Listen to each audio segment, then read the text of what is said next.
আসসালামু আলাইকুম viewers, language LBD page থেকে আমি লামিয়া আজকে আবারও একটি নতুন লাইভ নিয়ে আপনাদের সামনে এসেছি।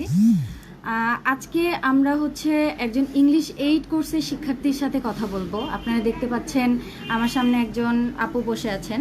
আপুর নাম? আসসালামু আলাইকুম, আমি বুশরা বিনতে বেলায়েত। বুশরা বিনতে বেলায়েত। আচ্ছা আপু, আপনি কেমন আছেন? আলহামদুলিল্লাহ, আমি ভালো আছি। আচ্ছা, তো আপু আমরা আজকে কথা বলবো ইংলিশ 8 কোর্স নিয়ে। আপনি তো ল্যাঙ্গুয়েজ এলবিডিতে ইংলিশ 8 কোর্সে ভর্তি আছেন। আচ্ছা আচ্ছা, তো আপু আপনার কাছে আমার একটা কোয়েশ্চেন, সেটা হচ্ছে ইংলিশ 8 কোর্সে ভর্তি হওয়ার আগে ইংরেজি নিয়ে আপনার ঠিক কি কি সমস্যা ছিল, বা সবথেকে বড় সমস্যাটা কি ছিল? আচ্ছা, আমার সবচেয়ে বড় সমস্যা আমি মনে করি যে যখন আমি ইংলিশে কথা বলতাম আমার কাছে মনে হতো যে আমি যেহেতু ফনেটিক্স জানি না, আমার উচ্চারণটা ভুল হচ্ছে, তো কীভাবে শিখবো ফনেটিক্সটা, কীভাবে আমি ভালোভাবে উচ্চারণটা করতে পারি, এটা নিয়ে আমি দ্বিধাদ্বন্দ্বে ছিলাম যে কীভাবে করবো না করবো। তারপর যখন আমি এই কোর্সে ভর্তি হলাম তখন দেখলাম যে আগে যেহেতু খবর নিয়েছে যে প্রথমে আমাদের ফনেটিক্স একটা ছোট কোর্স দিচ্ছে, খুব অল্প সময়ের মধ্যে আমরা ফনেটিক্সটা জানতে পারছি। তারপর যেহেতু আমাদের হাতে সময় কম, আমরা এসএসসি পরীক্ষার পর ইন্টারে সময় কম পাবো, তো খুব কম সময়ের মধ্যে যেহেতু আমি উচ্চারণটা শিখতে পারছি, পাশাপাশি আমার সেন্টেন্স স্ট্রাকচারের যে প্রবলেমগুলো ছিল সেগুলো সলভ হয়ে যাবে আশা করি। That's wonderful.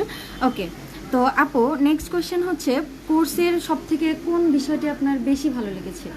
কোর্সের সবচেয়ে বেশি ভালো লাগার বিষয় যদি বলি, যে আমি ওই যে এর আগেও বললাম যে খুব কম সময়ের মধ্যে প্রত্যেকটা বিষয় আমরা জানতে পারছি। প্রথমে ফনেটিক্সের ক্লাস পাবো, দেন আমরা স্পোকেন ইংলিশেরও ক্লাস পাবো, আমরা গ্রামারের ক্লাস পাবো, আমরা ফ্রি হ্যান্ড রাইটিং এরও ক্লাস পাবো। তো এই জিনিসটা আমার খুব ভালো লেগেছে যে খুব কম সময়ের মধ্যে সবকিছু জানতে পারছি।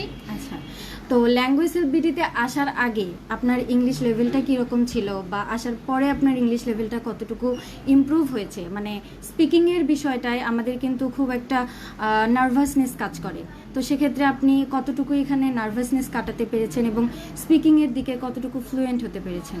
আচ্ছা, প্রথমে বলে আমার বাংলায় কথা বলতে আগে প্রবলেম হতো না। ওই যে বললাম, ইংলিশে কথা বলার সময় আমার মনে হতো যে আমারটা হয়তো ভুল হচ্ছে, কিন্তু এখন এখানে কোর্স করার পর মনে হয় যে না, আমি নিজে কনফিডেন্টলি বলতে পারি, ইংলিশেও কথা বলতে পারবো। আচ্ছা, যে আমি কনফিডেন্ট থাকতে পারবো যে না, আমারটা হয়তো ভুল হচ্ছে না, অন্তত অন্যদের থেকে আমারটা একটু আলাদা হচ্ছে। আচ্ছা আচ্ছা, তো আপু আপনার যারা ফ্রেন্ড সার্কেল আছে তাদেরকে কি আপনি ইংলিশ 8 কোর্সটা রিকমেন্ড করবেন? আর করলেও সেটা কেন করবেন? হ্যাঁ, অবশ্যই আমি তাদেরকে বলবো ইংলিশ 8 কোর্সে ভর্তি হতে। আমার ফ্রেন্ড সার্কেল যারা আমার ব্যাচমেট, তো তাদের উচিত আসলে ইংলিশ 8 কোর্সে ভর্তি হওয়া, যেহেতু আমাদের হাতে সময় কম, আলাদাভাবে অনেক সাবজেক্টে প্রাইভেট পড়তে হয়। সেই জায়গায় আমি যতদিন ক্লাস করেছি আমার মনে হয় যে অনেকে মনে করে যে খুব কম সময়ের মধ্যে হয়তো আমরা বেশি কিছু শিখতে পারবো না, কিন্তু এই ধারণাটা আসলে ভুল। আমরা খুব কম সময়ের মধ্যে যদি ভালোভাবে শিখতে পারি, যেভাবে স্যার আমাদেরকে শেখায়, তো আমার মনে হয় এই কম সময়ের মধ্যেই আমাদের খুব ভালোভাবে প্রিপারেশনটা হয়ে যাবে। থ্যাংক ইউ আপু, আপনাকে অসংখ্য ধন্যবাদ আপনার মূল্যবান মতামত শেয়ার করার জন্য। আশা করি এটা অনেকের জন্য অনেক হেল্পফুল হবে।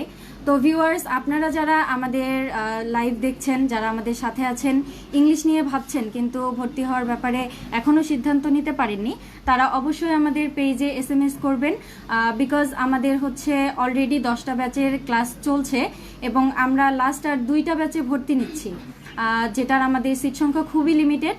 তো আর দেরি না করে অবশ্যই যোগাযোগ করুন। এবং ইংলিশ 8 ছাড়াও আমাদের এখানে আরও স্পেশাল কিছু কোর্স আছে, স্পোকেন ইংলিশ আছে, রাইটিং অ্যান্ড গ্রামার আছে, IELTS আছে। আপনারা যারা দেশের বাইরে যেতে চান বা ইংলিশে দক্ষতা বৃদ্ধি করতে চান, তারা আপনাদের পছন্দ মতো যে কোনো কোর্সে এনরোল হতে পারবেন। তো আশা করি আপনাদের অনেক হেল্পফুল হবে, আমরা অনেক বেশি সাপোর্ট দিতে পারবো আপনাদের। তো দেখা হবে পরবর্তী কোনো ভিডিওতে, ততক্ষণ পর্যন্ত সাথে থাকুন। ধন্যবাদ।